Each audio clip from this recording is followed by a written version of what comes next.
আসসালামু আলাইকুম বন্ধুরা। দেখেন, মরিচ থেকে বীজ সংগ্রহ করে সেখান থেকে আবার দইয়ের, আমরা যে দই খাই, দইয়ের পাতিলা, সেটার উপরে আমরা এই চারাগুলোকে তৈরি করেছি। এখানে চারাগুলো সুন্দর করে গজিয়ে উঠছে।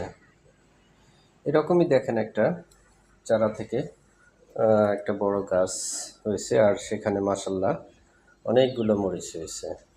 আপনারা কল্পনাও করতে পারবেন না যে এই গাছটায় কতগুলো মরিচ ধরেছে। এই যে অসংখ্য অসংখ্য মরিচ ধরেছে, একবারে ঘরোয়া পদ্ধতিতে।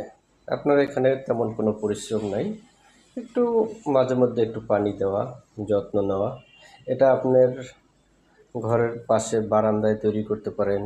এই দেখেন, একবার ফেলে দেওয়া জিনিস দিয়ে কত সুন্দর একটা জিনিস তৈরি এখানে করা হয়েছে। এবং এই মরিচগুলো দেখতে খুব ভালো লাগতেছে। এই অসংখ্য মরিচ আছে এখানে, অসংখ্য মরিচ।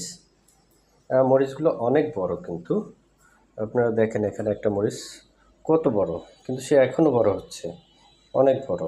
এই যে দেখেন কত বড় মরিচ। এভাবে আপনারা দেখা যায় যে ঘরের বারান্দা অথবা জানালার পাশে আপনি একটু রৌদ্র দরকার, আর মাঝে মধ্যে একটু পানি দেওয়া দরকার, কিন্তু বেশি পানি দেওয়া যাবে না, অল্প পরিমাণে পানি দিতে হয় এবং তেমন একটা কষ্ট লাগে না। এই যে দেখেন অনেকগুলো চারা গাছ আছে এখানে, আমি এগুলো আবার অন্য পাত্রের ভিতরে এগুলো লাগাবো। আচ্ছা, ধন্যবাদ বন্ধুরা।